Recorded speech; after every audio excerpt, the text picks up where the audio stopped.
Hello guys, welcome back to my channel. तो हम लोग अपना ये इनकम टैक्स पढ़ रहे थे। इसमें हमने सेक्शन 80 टीटीए टीटीबी तक ख़त्म कर लिया था। तो अब इसके आगे हम अपना आगे बढ़ेंगे। सेक्शन 80 टीटी के ए के और टीटीबी के बाद हमारा है सेक्शन 80 क्यूक्यूबी। तो मैं आपको बता दूं कि ये सेक्शन शुरू करने से पहले हम पढ़ क्या रहे थे। तो हमारा जो है इनकम टैक्स चल रहा था। इसमें हम डिडक्शन पढ़ रहे थे under section 80C to 80U, जिसमें से हमने 14 सेक्शन कवर कर लिए थे डिडक्शन के under section 80C to 80U। 80C से 80U के बीच में हमको जो जो अपने इनकम टैक्स पे डिडक्शन मिलता है, ये उसके बारे में सेक्शन है। सेक्शन जो 80C से 80U तक है, ये किसके बारे में बताता है? जो हमको अपनी इनकम पे डिडक्शन मिलता है, ये सेक्शन हमको उसके बारे में बताता है। तो जिसमें से हम 14 डिडक्शन पढ़ लिए थे। आज है 15वें नंबर पे हम पहुंचे हैं आज। तो इसको देखते हैं। 15वें नंबर का डिडक्शन है कि ये है सेक्शन 80 क्यूक्यूबी में, जो कि it is allowed to an individual, एक इंडिविजुअल को मिलता है। 80 क्यूक्यूबी में मिलता क्या है? It is permitted for the payment of copyright royalty. ये जो कॉपीराइट रॉयल्टी हमको मिलता है, कॉपीराइट रॉयल्टी कब मिलता है? जब कोई हम बुक लिखते हैं, बुक पब्लिश होती है हमारी, तो उस पर हमको जो उसकी कॉपीराइट के लिए जो हमको उस पर रॉयल्टी मिलता है, कुछ पेमेंट मिलता है, वो हमारी कॉपीराइट रॉयल्टी होती है। तो ये सेक्शन 80 क्यूक्यूबी कॉपीराइट रॉयल्टी के लिए बताया गया है। तो फिर इसके बाद इसमें डिडक्शन क्या था? Deduction limit under section 80 QQB is, इसमें डिडक्शन को 3 तरीके से बताया गया है। सबसे पहले बताया गया है एक्चुअल अमाउंट ऑफ रॉयल्टी। जो रॉयल्टी है उसका एक्चुअल अमाउंट, या फिर 15% of sale value of book sold. जितनी बुक बिकी है, जो उसकी सेल वैल्यू हुई है, उसका 15%। और मैक्सिमम लिमिट कितने तक की दी गई है? 3 लाख तक की। इन तीनों में से जिसकी वैल्यू कम होगी, किसकी? Actual amount of royalty, 15% of sale value of book sold और मैक्सिमम लिमिट 3 लाख। तो इन तीनों में से जिसकी वैल्यू कम होगी, वही हमको उतना अमाउंट क्या मिल जाएगा? डिडक्शन मिल जाएगा।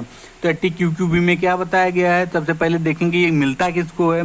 It is allowed to an individual, एक इंडिविजुअल पर्सन को मिलता है, नेचुरल पर्सन को मिलता है। और ये परमिटेड किसके लिए, किस चीज के लिए मिलता है? ये हमको कॉपीराइट रॉयल्टी के लिए मिलता है। और इसमें डिडक्शन कितना मिलता है हमको अंडर सेक्शन 80 क्यूक्यूबी?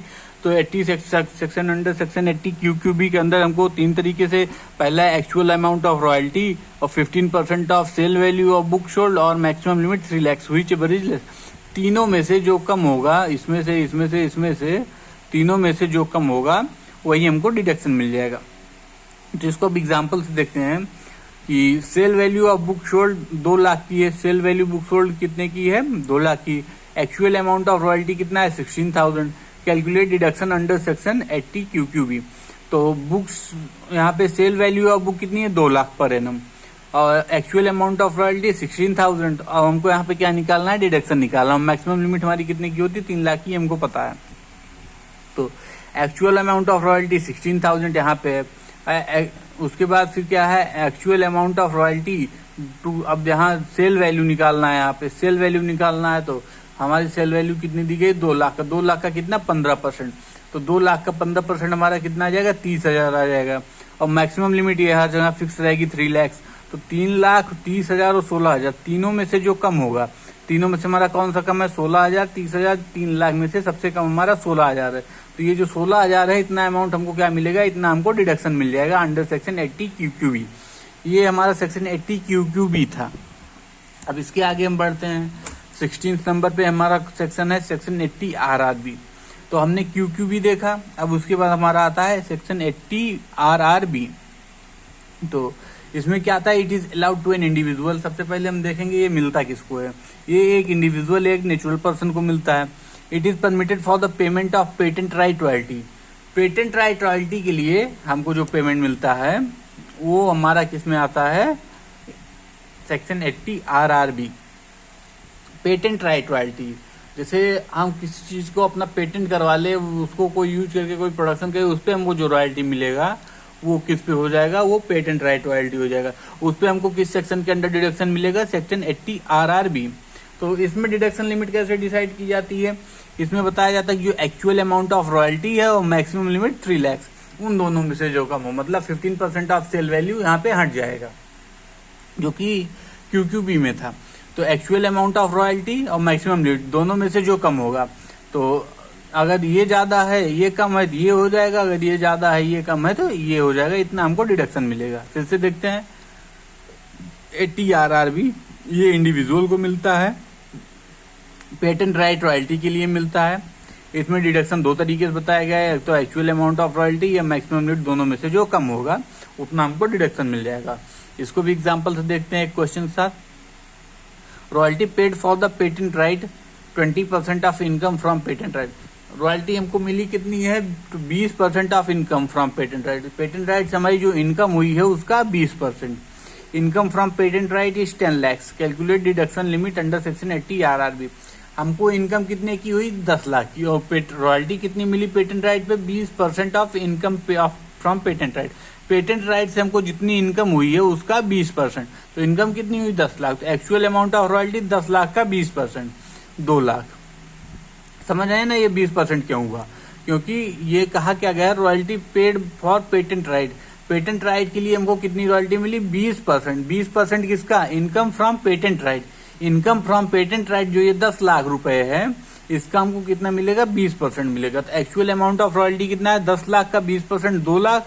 और मैक्सिमम लिमिट कितनी होती है इसमें, 3 लाख की। तो 3 लाख 2 लाख में से छोटा कौन सा है, 2 लाख। तो यही 2 लाख हमको क्या मिल जाएगा, डिडक्शन मिल जाएगा अंडर सेक्शन 80 RRB। ये हो गया हमारा सेक्शन 80 RRB। अब आते हैं 17 नंबर पे, जो कि हमारा सेक्शन 80 IA है। अब सेक्शन 18 IA क्या बताता है, ये किसके लिए होता है, it is allowed to the industrial undertaking. ये इंडस्ट्रियल अंडरटेकिंग के लिए बनाया गया है।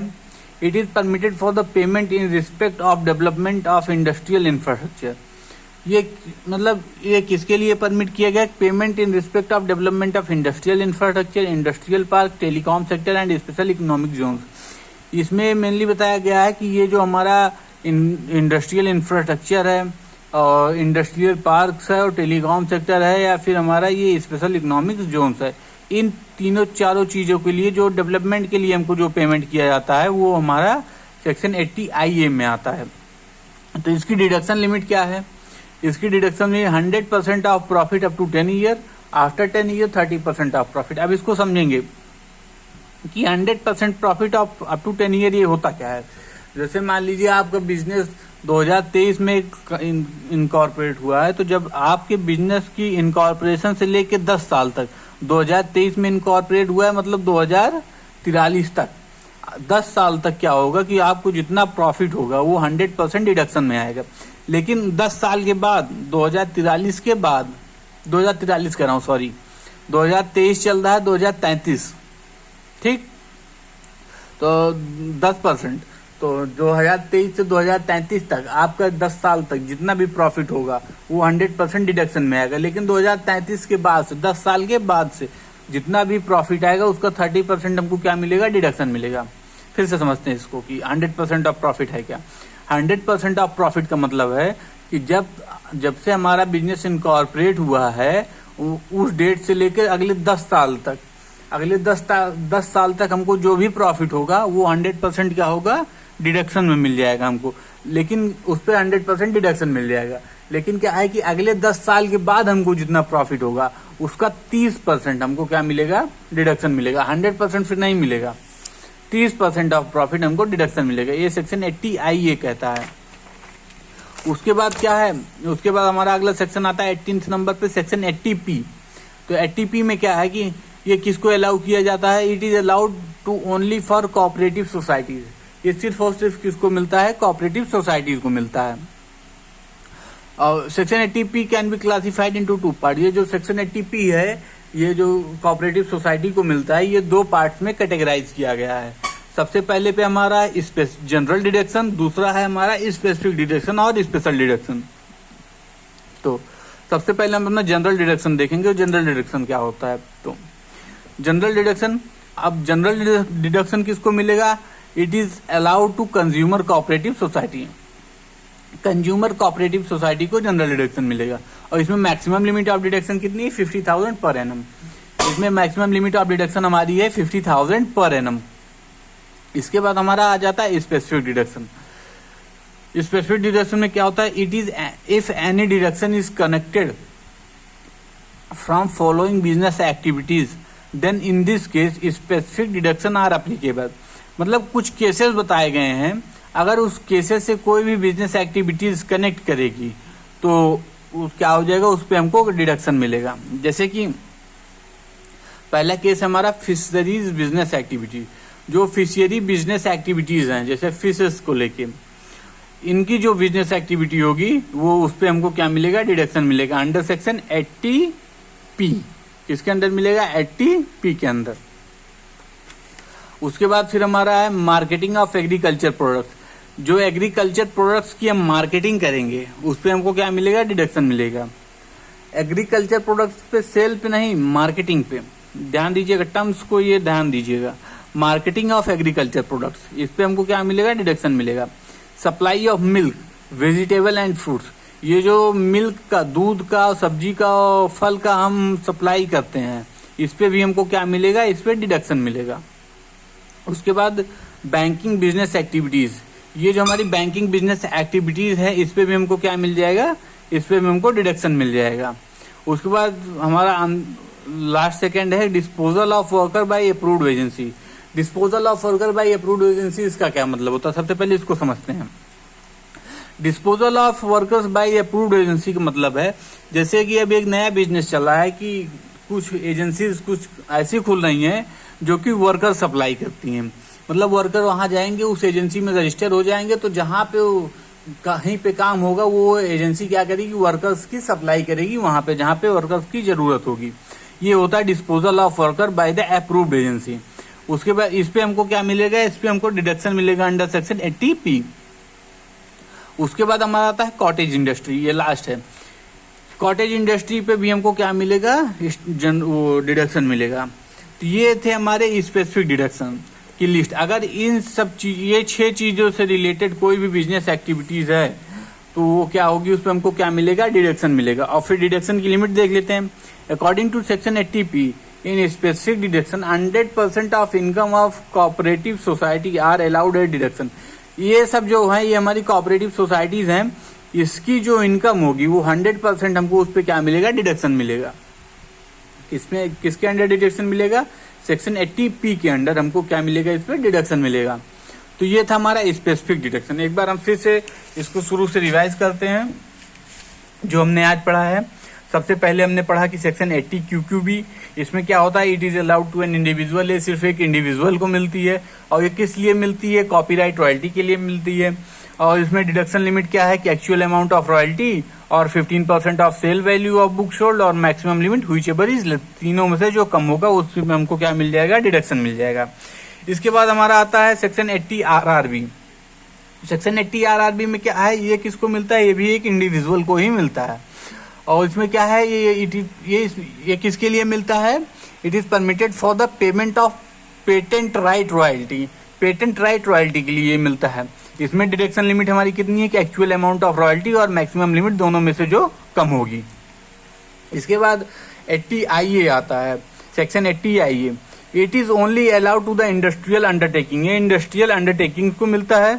It is permitted for the payment in respect of development of industrial infrastructure, industrial park, telecommunication sector and special economic Jones.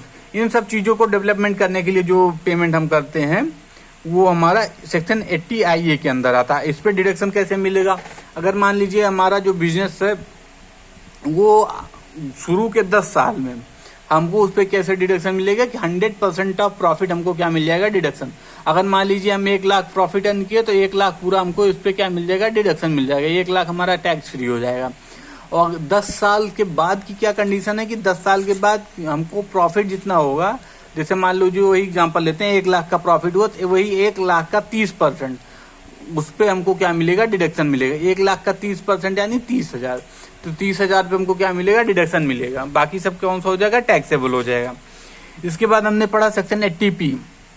80P किसके लिए होता है, कंज्यूमर कोऑपरेटिव सोसाइटी के लिए होता है। सेक्शन 80P जो है 2 पार्ट्स में क्लासिफाइड किया गया है, एक जनरल डिडक्शन, एक स्पेसिफिक डिडक्शन। तो जनरल डिडक्शन क्या होता है कि किसके लिए होता है, ये कंज्यूमर कोऑपरेटिव सोसाइटी के लिए होता है। इसकी मैक्सिमम लिमिट क्या है, 50,000 है। स्पेसिफिक डिडक्शन क्या होता है, स्पेसिफिक डिडक्शन में कि कुछ ऐसी बिजनेस एक्टिविटीज जो ये 6 कोऑपरेटिव सोसाइटी से, 6 बिजनेस एक्टिविटी से रिलेटेड हो, उस पर क्या मिलेगा, डिडक्शन मिलेगा। जैसे fisheries business activities, marketing of agriculture products, supply of vegetable, milk, fruits, banking business activities, disposal of worker by approved agency और कॉटेज इंडस्ट्री। ये 6 को लेके हमको इस पे क्या मिलेगा, डिडक्शन मिलेगा। और डिडक्शन कितना मिलेगा, according to section 80P in specific deduction 100% of income of cooperative society are allowed at deduction. ये कोऑपरेटिव सोसाइटी की 100% जो इनकम होगी वो उसको हमको क्या मिल जाएगा, 100% डिडक्शन मिल जाएगा। इनकम मान लीजिए 1 लाख की है तो हमको डिडक्शन कितना मिलेगा, 1 लाख पे पूरा डिडक्शन मिल जाएगा, पूरा 100% डिडक्शन मिल जाएगा। ये था हमारा आज का। कल हम इसके आगे देखेंगे, सेक्शन 80M से अपना शुरू करेंगे। तो 80M भी देख लेते हैं इसी समय। It is allowed to a company, ये किसको मिलता है, ये कंपनी को मिलता है। It is permitted for the dividend received on inter corporate investment. ये किसके लिए परमिटेड होता, इस पे किसके लिए परमिटेड होता है, जो इंटर कॉर्पोरेट इन्वेस्टमेंट में हमको डिविडेंड मिलता है। अब इंटर कॉर्पोरेट इन्वेस्टमेंट क्या होता है, जब कोई एक कंपनी दूसरी कंपनी के साथ, या तो फॉरेन कंपनी हो या तो अपने ही देश की कंपनी हो या कोई बिजनेस ट्रस्ट हो, उसके साथ उसमें इन्वेस्ट करता है, तो उसको क्या कहते हैं, इंटर कॉर्पोरेट इन्वेस्टमेंट। ठीक, ये उनके लिए बनाया जाता है। तो जैसे अब इंटर कॉर्पोरेट इन्वेस्टमेंट क्या होता है, investment by domestic company into foreign company, investment by domestic company to another domestic company, investment by domestic company to business trust. ये इस पे हमको जो मिलेगा, इस पे हमको क्या मिलेगा, डिडक्शन मिलेगा under section 80M। Deduction limit यहाँ पे क्या कितनी है कि टोटल डिविडेंड रिसीव्ड और टोटल डिस्ट्रीब्यूटेड डिविडेंड, या तो जितना डिविडेंड हमको मिला है या कंपनी जितना डिविडेंड कंपनी बांटी है, दोनों में से जो कम होगा उसी पे हमको क्या मिलेगा, डिडक्शन मिलेगा। अगर मान लीजिए टोटल डिविडेंड रिसीव्ड 1.5 लाख का है और टोटल डिविडेंड डिस्ट्रीब्यूटेड 1,10,000 का है, तो 1,10,000 पे हमको क्या मिल जाएगा, डिडक्शन मिल जाएगा। ये था हमारा सेक्शन 80M। किसको मिलता है, कंपनी को मिलता है। किस लिए मिलता है, इंटर कॉर्पोरेट इन्वेस्टमेंट के लिए मिलता है। Deduction limit total dividend received और total distributed dividend whichever is less. ये था हमारा आज का। और कल हम आगे देखेंगे अपना सेक्शन 80G से। तो तब तक के लिए हमारे चैनल के साथ बने रहिए। अगर वीडियो पसंद आता हो तो लाइक कीजिए, शेयर कीजिए, सब्सक्राइब कीजिए। तो फिर कल मिलते हैं नेक्स्ट वीडियो के साथ। जय हिंद, जय भारत।